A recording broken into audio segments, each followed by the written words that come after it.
Hello, good evening, and a very warm welcome to Facebook Live with American Oncology Institute. I have with me Dr. Prashanth to talk about whether radiation therapy is safe during the pandemic. Friends, as we are all aware, in the middle of the pandemic, we are all worried about visiting hospitals, getting treatment done, and so on and so forth. Today, specifically, Dr. Prashanth will help us understand whether it is safe to get radiation therapy or not. Dr. Prashanth, if I can give you a brief introduction, he is currently senior consultant for radiation oncology at the Department of Radiation Oncology at American Oncology Institute, Hyderabad. He's one of the best radiation oncologists in the city with over 13 years of experience in the particular field. He's finished his MBBS from Kathmandu Medical College, Kathmandu, and has completed his MD in radiotherapy from the Usmania Medical College, Hyderabad. His expertise includes various radiation oncological techniques such as 3D CRT, IMRT, IGRS, IGRT, SBRT, and so on. He's also experienced in brachytherapy for gynecological and esophageal malignancies, as well as being an expert in chemotherapy for all solid state tumors. Sir, thank you so much for joining us this evening. Let's get our discussion underway with trying to understand whether it is safe at all to get radiation treatment in the middle of the pandemic. Yeah, thank you very much, Mr. Venus, for those kind words. And first of all, I would like to thank everyone for joining us. And I hope that everyone and they and their family members are absolutely safe during these tough times. The first question is whether it's safe or not. First of all, I would like to start with what exactly is the radiation therapy. It's just a couple of sentences. Yeah, it's like in common terminology, people think that it's a current, especially in rural areas. It's a myth actually. It's not a current. It's just a radiation. It's similar to our X-rays or CT scan. It's just a painless form of treatment. We use ionizing radiation just to kill the cancer cells here. And to your question, there are different forms of treatment modalities in cancer. It could be surgery, chemotherapy, and radiation oncology. Radiation therapy is absolutely safe compared to other modalities because radiation is a localized modality of treatment. We treat only the part where cancer is there and surrounding where there might be a microscopic disease. And with the advent of latest technology, the technologies what we are having, we treat only the area affected and surrounding normal tissues can be spared.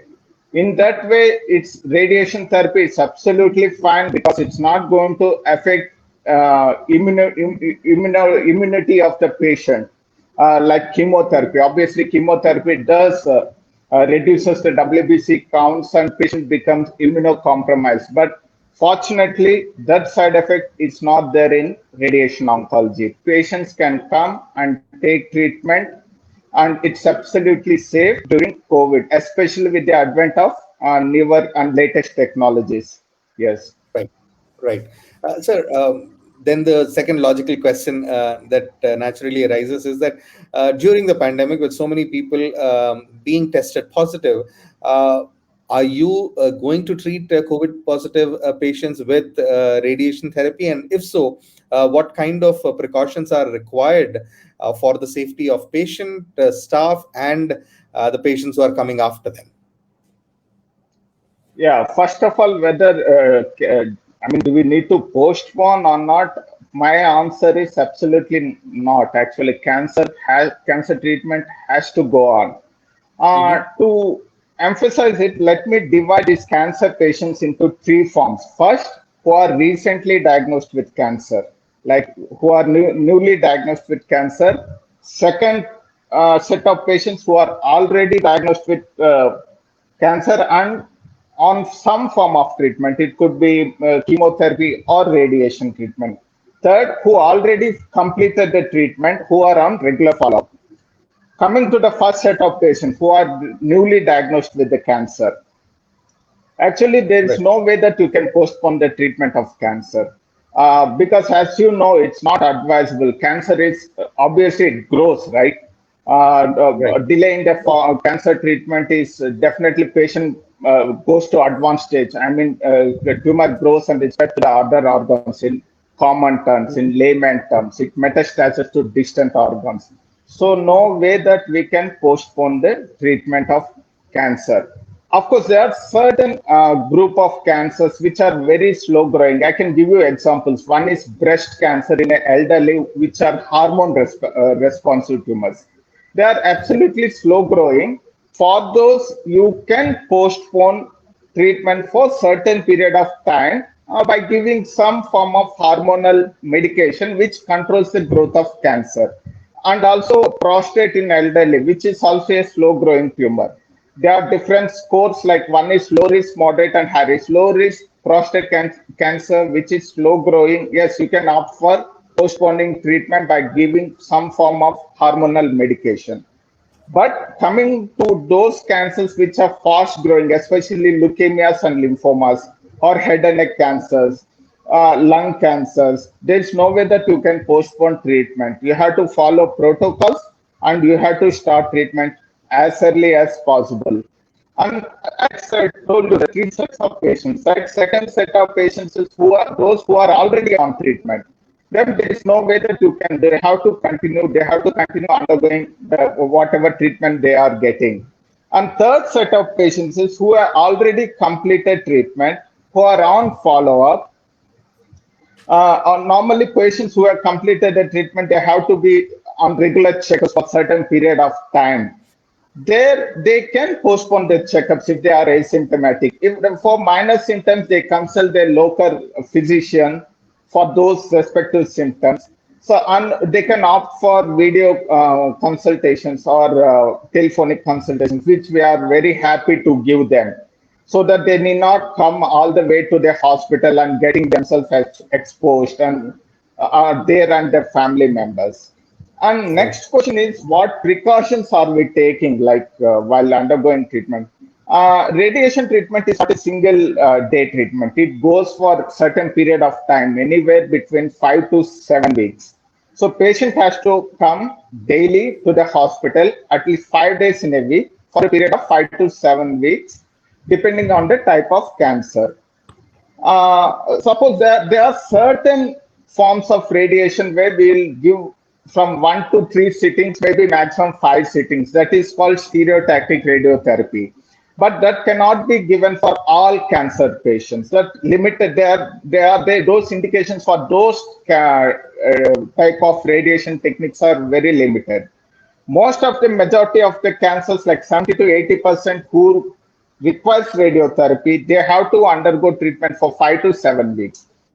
So 5 weeks they have to come daily. So we make sure that strict COVID protocols have been followed, because not only patient safety, we have to consider safety of other patients also. Right. Next, we have to consider safety of our staff.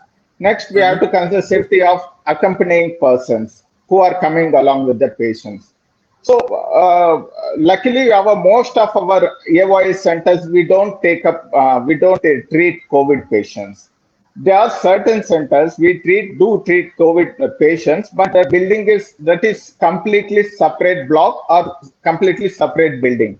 So we make sure that these patients, they don't interact, they don't come in contact with the COVID patients. And we limit the number of entrance and exit points. Obviously, there is one entrance and one exit, so that the patient can come and go in a stipulated entrance and exit ways. So obviously, when the patient comes, we do temperature checkups, obviously, and we clean.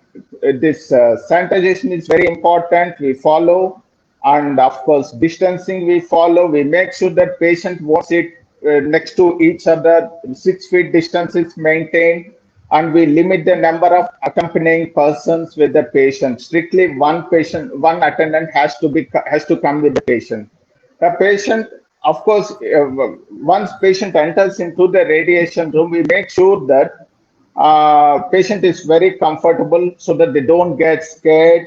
We talk to them, we counsel them properly, we explain them our protocols. And once patient completes the treatment on the couch, before taking the next patient, we make sure that we sanitize the entire couch and room. And next Right. is we are taking care of our staff also. We make sure that we our staff also follow strict protocols. Like we also do regular thermal checkups, temperature checkups, and sanitizing our hands and maintaining distance, wearing masks obviously. And we make sure that our staff, if they go outstation, they have to get quarantine themselves for 3 to 5 days. Only if they are asymptomatic, they have to come on joint duty. So here we make sure that we do from our side and from patient side also, we make sure that they don't get themselves infected, and of course they don't transmit the disease to others. Luckily, till now, during the first and second wave, we have done absolutely wonderful job. We treated many patients, and most of our patients are, almost all of our patients are very happy. Yes. Right, right. Friends, as we talk about radiation therapy in the middle of the pandemic, if you have any questions of your own, if you have any experiences or feedback to share, feel free to put it in the comments section below, and we'll have Dr. Prashanth respond to your queries. Sir, moving on, is there any impact? Now, you did mention that this is not something which the patient is consuming. This is a ionizing radiation which is being used to treat the patient. So, is there any side effect on COVID patients per se? Now, COVID patients are dealing with various complications in their body in itself. So, while somebody is positive or has been positive in the recent past, and they undergoing radiation therapy, have you seen any kind of side effects or complications or contraindications in such patients? First of all, before starting treatment, we make sure that patient is RT-PCR negative. Okay. And we do CT scan chest also. Obviously, most of our cancer patients, as a part of metastatic workup, they undergo CT scan chest. So obviously, we check RT-PCR, CT chest. Only if patient is negative, then only we will take patient for the treatment. Unfortunately, if patient is positive, there's no way that patient can undergo cancer treatment. Till stipulated like 10 to 14 days, patient has to get quarantine, and that patient has to be under physician or pulmonologist under their observation. Obviously, patient is immunocompromised status also, who is already receiving chemotherapy. Right, right. So once patient is, we'll check the patient whether it's negative, only we take up for the treatment, only patient is negative. There was one or two patients who turned positive during course of treatment, during course of radiation treatment. I think one, if I remember correctly, for them we had to stop treatment. There's no way that you can continue because you are keeping the other patients and your staff at risk, right? If patient is actively infected. So for Mhm. those patients who were already COVID positive, who already got treated, who became negative, absolutely we just follow same like treatment modality schedules. There is no way that there is no change in our treatment schedules. Of course, there are Right. certain tumors where you can reduce the number of fractions. As I told you, most of the cancers like radiation lasts for 5 to 7 weeks. For certain malignancies, we can bring down to that radiation duration for maybe 3 to 4 weeks. Of course, without compromising on the control of the disease. That's a limited number of diseases, limited number of indications are there. So Right. obviously, so as I told you, there are three sets of COVID. One who are we check whether they are positive or negative, or already positive, whom we don't treat, who already got COVID positive, got like became negative, who were. For them, there is absolutely no. We carry on with our radiation protocol. Yes. Right, right. So now, one thing which we are seeing right now, that there is a increased awareness as well as requirement to get a vaccine done. So, what kind of implication is there for vaccination if you are a cancer patient who's undergoing radiation therapy, are you supposed to take a break from radiation, or can it continue irrespective of whether you are getting vaccinated or you're not? There is no relationship between vaccination and the radiation treatment. Of course, we advise all the patients they have to take vaccine. What if you ask them which vaccine is the best? We tell them like whatever vaccine is available, they should go and take that vaccine because obviously that will decrease the chances of getting severe infection for more than 90%. Those who are getting both doses of vaccine. Obviously, Mm-hmm. these cancer patients are already immunocompromised. Chances of them becoming very serious is very higher. So we make Right. sure that we tell them to go take vaccine, whatever vaccine is available. Still, people are having so many myths and misconceptions about this vaccine. We tell them that that's the only way you can protect yourself. Of course, you have to follow other appropriate precautions like mask wearing,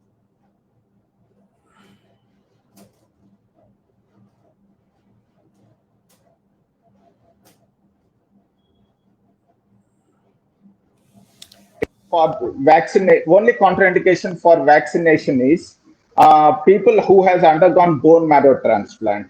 For them, we don't Okay. advise to undergo to take this vaccine. And one more thing is patients who are on chemotherapy, they have to consult their medical oncologist before taking vaccine because we have to make sure that the counts are because one of the main side effects of chemotherapy is the counts, especially WBC count, white blood cell count will they come down.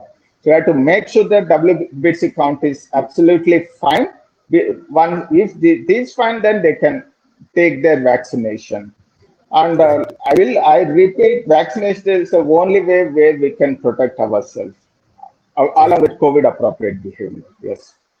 Sure. And sir, is there a specific role for radiation with COVID pneumonia, or are there two separate entities and have no correlation whatsoever?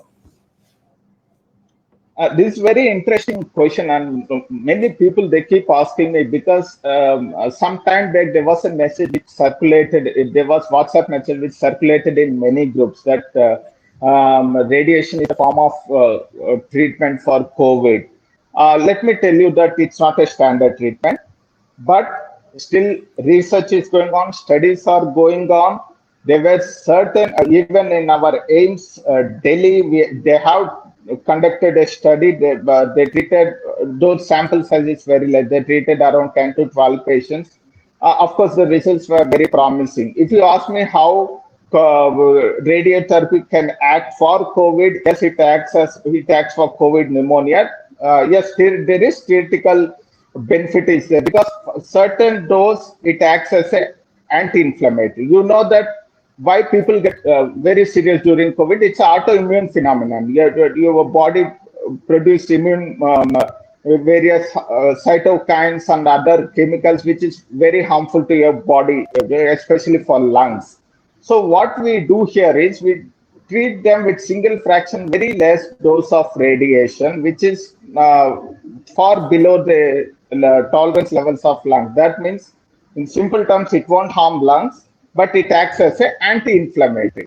And one more Right. interesting what I would like to add this is during pre-antibiotic era, like during first World War, where there were no antibiotics, right? The first antibiotics they discovered was penicillin during that era. Before that penicillin era, they used to treat pneumonias with low dose radiation, especially viral pneumonias. And there were studies that they got wonderful results, especially in UK and other European countries. So the same protocol they have followed here, just a single fraction they have given, and of course along with other COVID medications, and results were absolutely promising. But it's not a standard treatment. I would like to tell you, it's still in research phase. It's not yet standardized. Hopefully, you never know. People are saying the third wave is inevitable. We pray that it won't be that serious as like first and second wave. So Right. we have to wait for the results. Because the good thing that you brought up this question, because the few days back, this WhatsApp, many groups that these messages were circulated. regarding radiation treatment for COVID-associated pneumonias. Yes. Right, right. Sir, you've answered a lot of questions, and I believe for the audience who are watching, you've clarified that it is completely safe to undergo radiation therapy despite the pandemic. Of course, there are appropriate behavior that needs to be taken, and the hospital is doing all that it can to make sure it is safe for everyone. Sir, would there be a final message that you would like to share with our audience if they are undergoing radiation therapy and facing this pandemic? Would there be something that you would like to share with them before we close this evening? Yeah, definitely. See, after first wave, what we have noticed, we all oncologists, that normally we see, obviously in females, common cancers in India is breast and cervix, right? In males, it's head and neck and lung malignancies. Especially head and neck, of course, in females, breast cancer and cervical cancer, we used to see in first and second stages in our regular practice. But what we have noticed after first wave was we started seeing these cases in advanced stages because obviously entire people, everyone worry was about only COVID. These non-communicable diseases, non-communicable means it could be diabetes, hypertension, cardiac disease, cancer. These are all called as non-communicable diseases. So most of these diseases were like neglected. People ended up getting presented with high sugar levels, high blood pressure, and also with cancer. They presented with very advanced stages because they're scared to go to hospital. So what I would like to convey that obviously there are minor symptoms like cancer symptoms. There are 7 warning signs which I would like to tell. One is any lump anywhere in the body, any non-healing ulcer or wound, especially in oral cavity or on skin, nagging cough, difficulty in swallowing, and irregular like menstrual periods, excessive bleeding or bleeding in stools, bleeding in the urine, and of course sudden increase in size of moles. So these are all certain warning signs for cancer. It doesn't mean that these symptoms are there. It is cancer, but if symptoms are there, they have to go and consult doctor immediately because obviously COVID is a dangerous disease. Obviously, this cancer is also non-communicable diseases. They are also dangerous if you let them if they I mean if advanced cancer, uncontrolled diabetes, all are fatal. Are they? So what I would like to tell is don't neglect these warning signs. And not only this, other than like those who are diabetes, make sure that you check your sugar levels, consult your diabetologist. Similarly, hypertensive patients, check your blood pressure regularly. And cardiac patients, make sure don't neglect any minor symptoms. That's what people, because people are so scared of COVID, they are not going to hospitals at all. And they are neglecting. Of course, minor symptoms, it's fine, but these warning signs and symptoms they shouldn't neglect. And of course, everyone should take vaccine. Whatever vaccine is available, don't be adamant that you want X vaccine, Y vaccine, Z vaccine, because there are so myths and misconceptions among the public, right? I want this, I am waiting for this particular type of vaccine, I want to, this. No, please do not do that. Whatever vaccine is available, just go and take the jab because that will save. And of course, once you are vaccinated, don't let your guard down because vaccine won't just prevent will help you from serious disease, but it won't help you from getting infectious. That people has to understand, and of course they have to follow COVID appropriate behavior like wearing masks, avoid huge congregations, gathering of crowds. If at all you have to meet people, you make sure that you meet them outside in a well ventilated area and just don't. I mean, these functions, celebrations, parties has to wait. That's a message I would like to give to the public. Right, right, sir. So thank you so much for answering all my queries this evening and for helping the viewers understand that it is perfectly all right to undergo radiation even during the pandemic. Friends, if you've enjoyed listening to this conversation and if you found this informative, please do share it with others if you think it is beneficial for them. And if you would like to meet Dr. Prashanth personally, he's available at the American Oncology Institute in Hyderabad. You can get a consultation from him. You can find the appointment details on the website, or you can follow us on social media. You're watching this broadcast on the Facebook page of the American Oncology Institute. I would suggest that you subscribe and follow to our pages as well. Sir, once again, thank you so much for answering the queries and being here this evening. Thanks to our friends who have seen this live and will watch this later on as well. Until next time, from Dr. Prashanth, myself, and everybody here at the American Oncology Institute, it's thank you and goodbye. Thank you, Mr. Venus. Bye-bye.